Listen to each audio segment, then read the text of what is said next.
Yeah, so let's begin. We have a lot of great things to share, and so happy that you're joining us tonight. I know it's a little longer. I'm so sorry.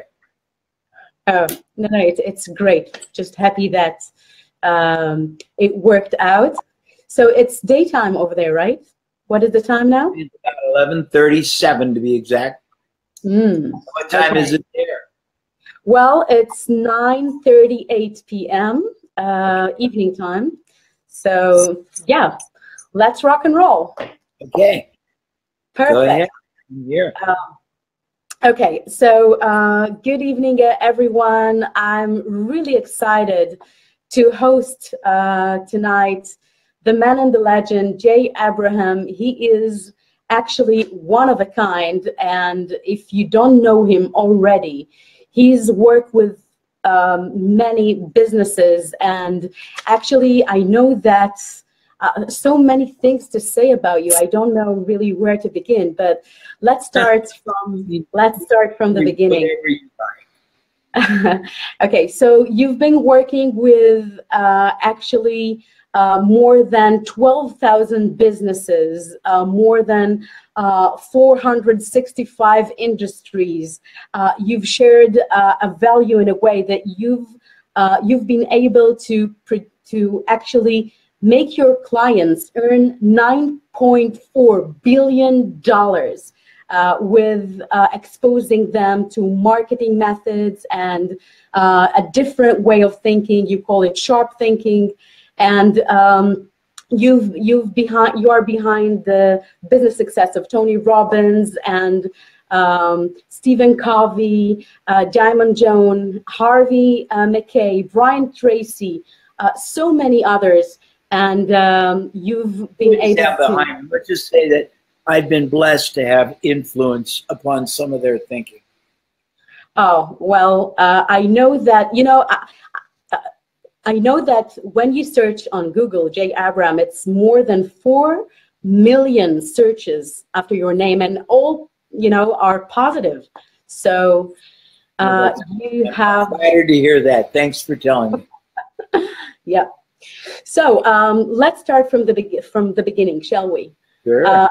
How did it all start? I know that you are sort of a wizard. I know that Forbes and New York Times and Success Magazine all were talking about you in a way that you are one of a kind, and you've been able to create success to so many businesses. And this is actually what you do.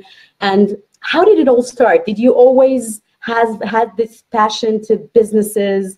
When I talk to inspirational people, I would love to hear what is standing behind their...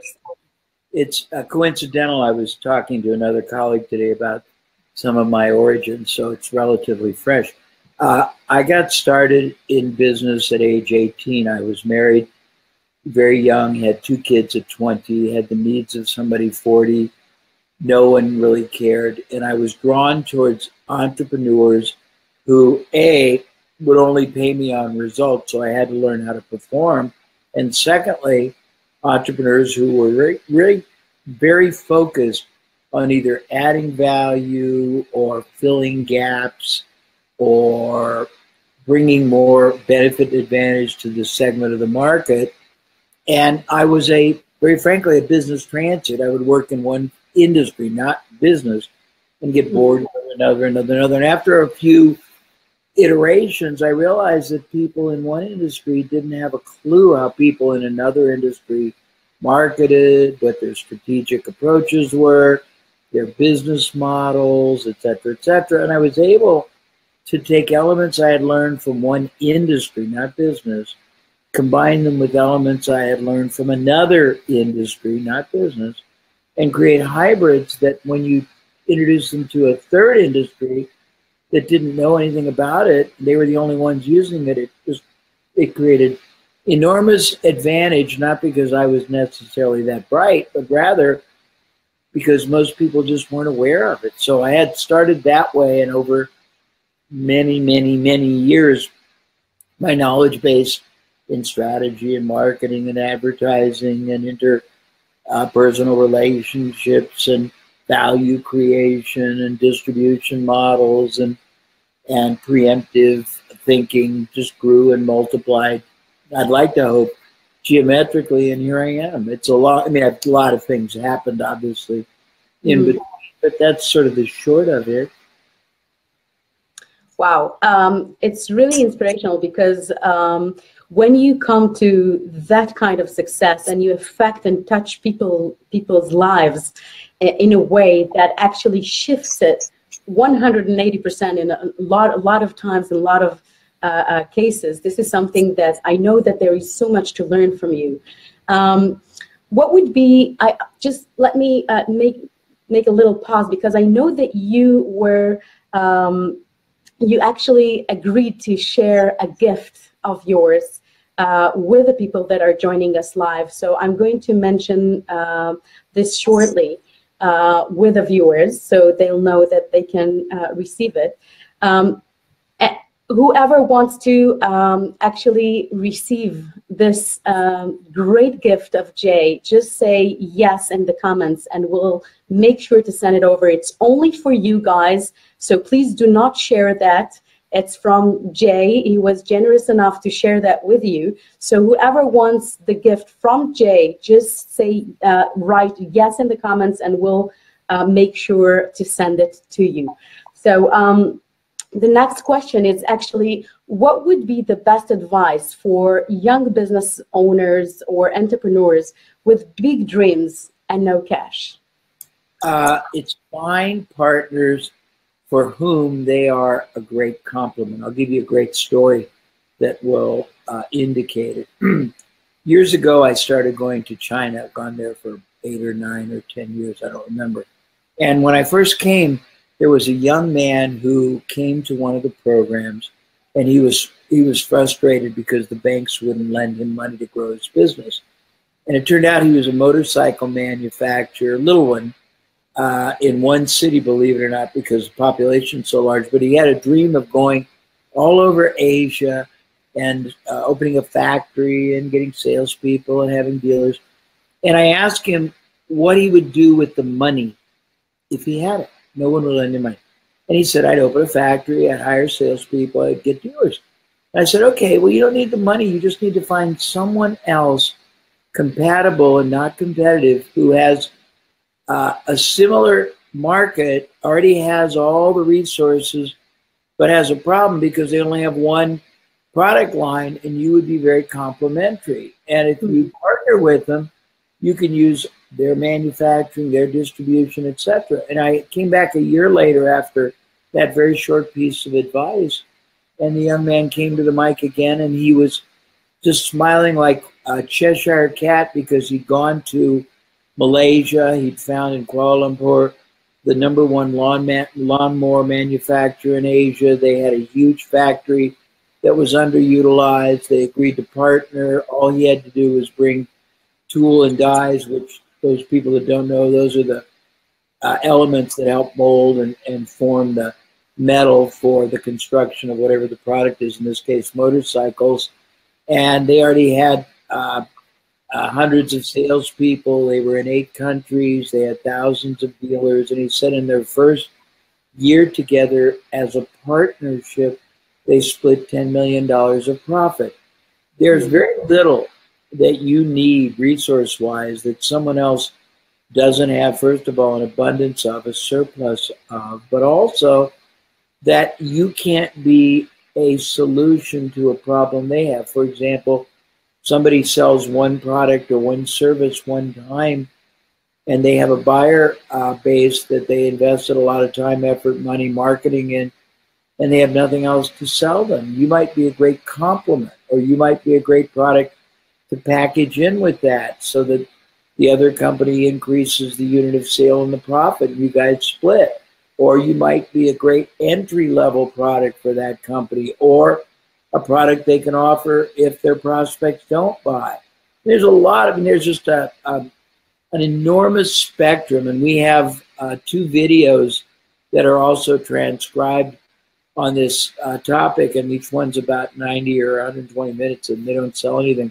So I will be happy to include that so people can have a really extensive understanding, but I've done billions of dollars for clients and $250 million for myself over the years, just finding other people who already had the trust, the access, the credibility with the same market I wanted to reach, and worked out some arrangement where they made that access available, either directly or in a packageable way, and we share profits. And there's an infinite number of ways, infinite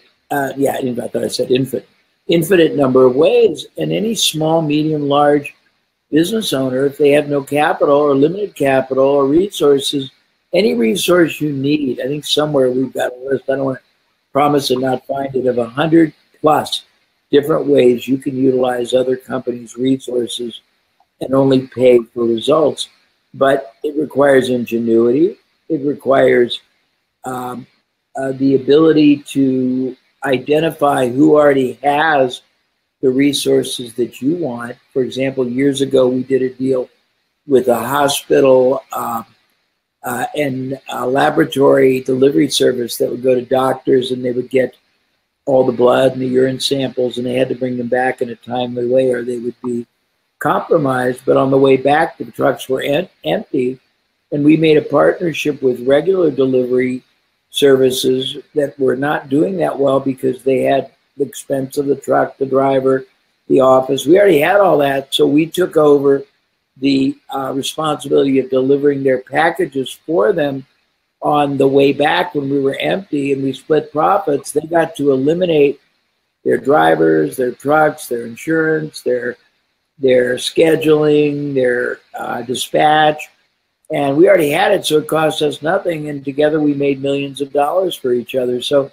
lots of things like that.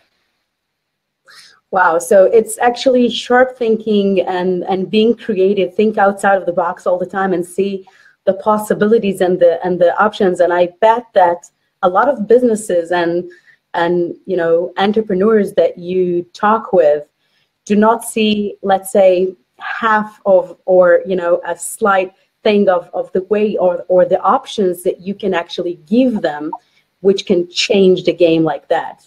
It's amazing. Wow. Yeah.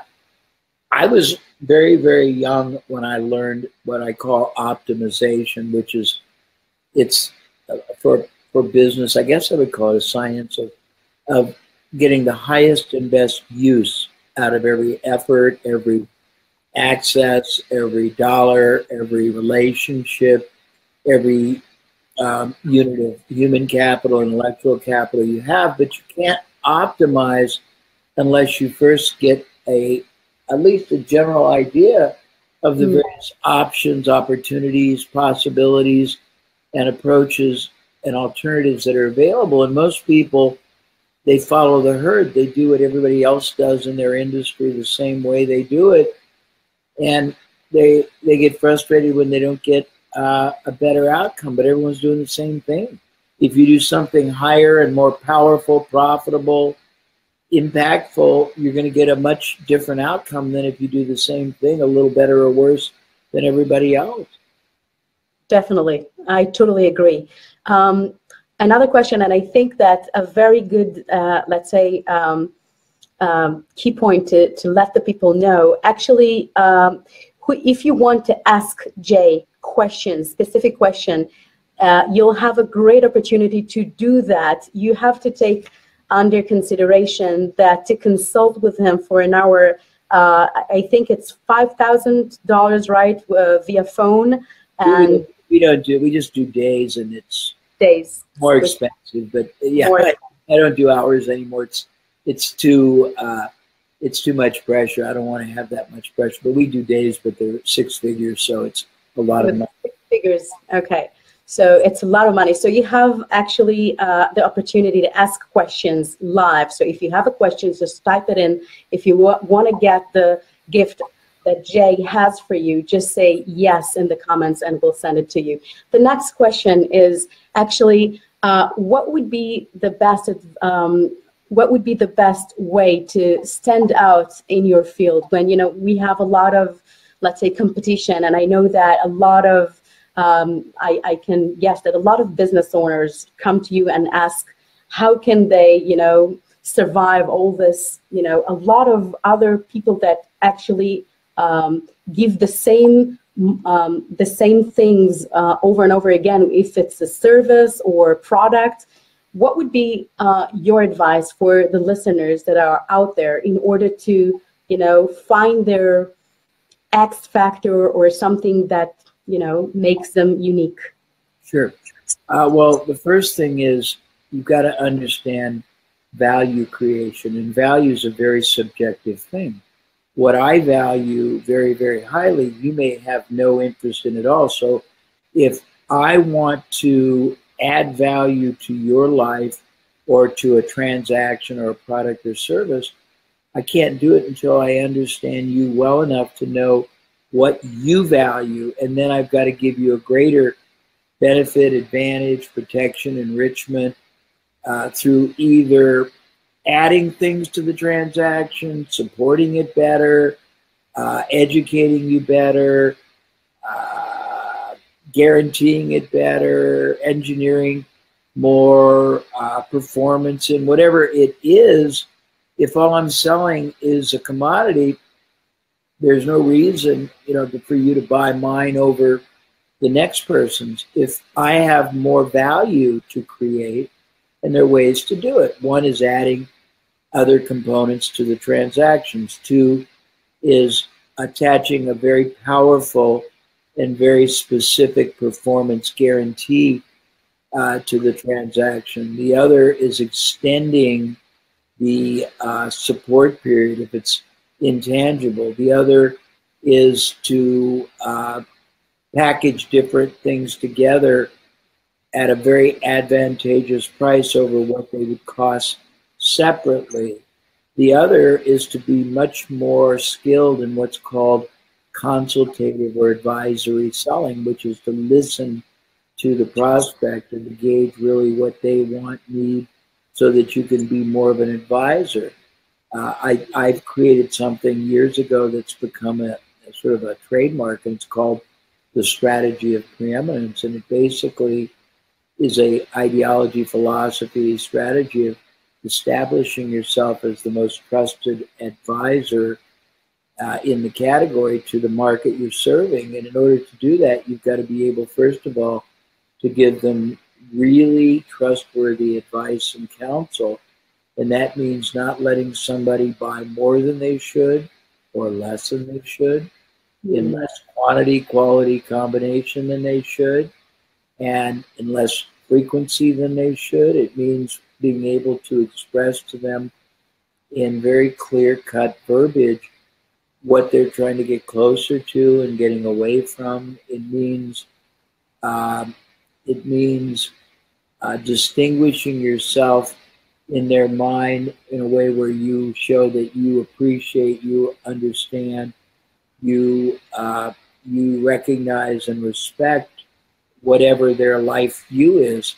And that's all done in different marketing approaches. But if you start out just saying, I want to sell, and you have no advantage and you're not willing to create an advantage, you're lucky. Maybe you have a good location, maybe you got a nice personality. By the way, there is research, and I don't know if you and I talked about it, the ability to greater trust can triple your sales. The ability to establish more fascination in your people that they deal with, if it's a interaction that way and not online, can increase 100%.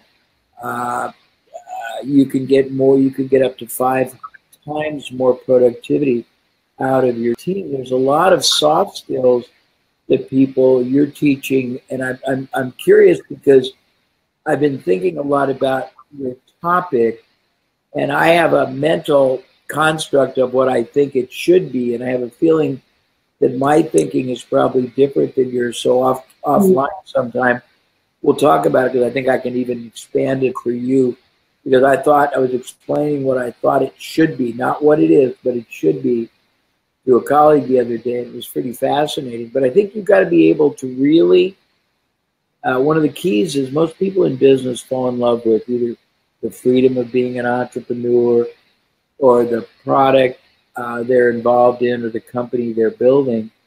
when in fact what you need to fall in love with are the clients you're serving and how you're making their life better, even if you're selling ice cream, and for 15 minutes you're allowing a stressed out adult to go back in time and relive his or her childhood and have a 5-minute reprieve from the stress. But you have to be able to really be externally focused and be very respectfully empathic and joyously really love the people you're dealing with. If you have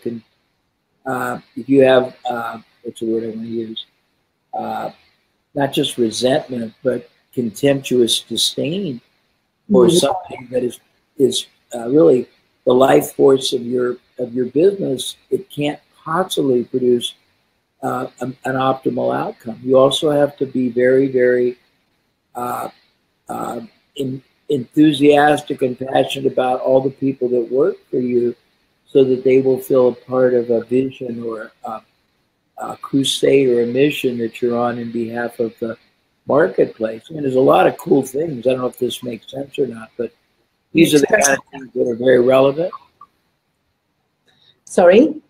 I said these are the kind of things that are very relevant and they're profoundly impactful. Definitely. I think that, I start getting questions here, which is great, because people are, another question we have is actually, what is the most efficient tool in order to create growth? Geez.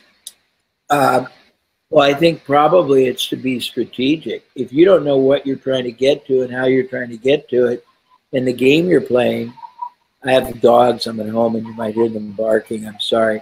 If you don't know what the strategy is you're trying to follow, you're not going to be able to execute and achieve it or overachieve it. And most small and medium entrepreneurs are very tactical. They are not really aware of the difference.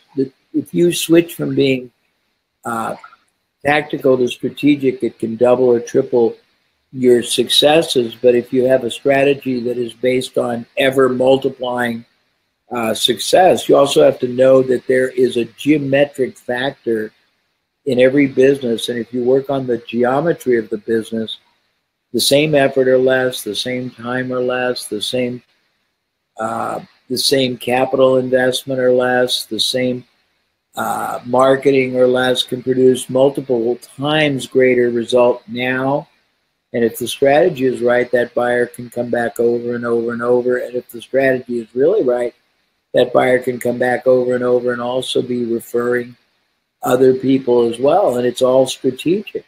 You have to know what the optimal outcome you're trying to accomplish is, and then know how to reverse engineer the actions, both external to the market, internal when you interact with the market, post action, so you're following up, whether it's a prospect to convert or a sale or an old sale to reactivate. And you have to have strategy for that. It's not just working hard. There's an adage that most people in business are digging holes, and the more stressful they get, or the more excited they get, the faster and deeper they dig the holes. They don't stop to ask, should I dig a hole? And the answer is yes. Should I dig a hole here or somewhere else? And once they get that answer, they already know they should dig a hole, but they got to figure out where it's optimal. Then, should I be digging it with a spoon or a power shovel? And then finally, should I be the one digging it, or should I have someone else dig it so I can remove myself and think about the biggest strategy for the company? I mean, I don't know if this is too deep, but this is really the essence of growing a business. This is profound and makes perfect sense. And I think, every listener out there, if, the implementation is what counts. And if it's okay, there are a few more questions. Sure. I think I have a couple more minutes, so go for it. I love answering questions if they're struggling with something, please. So there is Karen. She's a makeup artist, and she's asking, how can I stand out above all others? I think, Karen, we have the answer for that, because Jay has a few more minutes, maybe we'll take another question. What is actually the secret, the main factor that you see repeating itself in successful businesses worldwide? I know that you have a lot of experience. You've worked with a lot of businesses out there. What is actually the main secret ingredient that you notice that makes, you know, them successful? I think the biggest one, there's a dyad, there's two together. And one is really passionate, outsized, fanatical commitment to doing whatever it is your product, service, company does in a far greater way, outcome-wise, for the buyer. That's first. And then secondly is an open-mindedness to very continuously examine, evaluate, and embrace alternative ways of thinking. You talk about consequential thinking.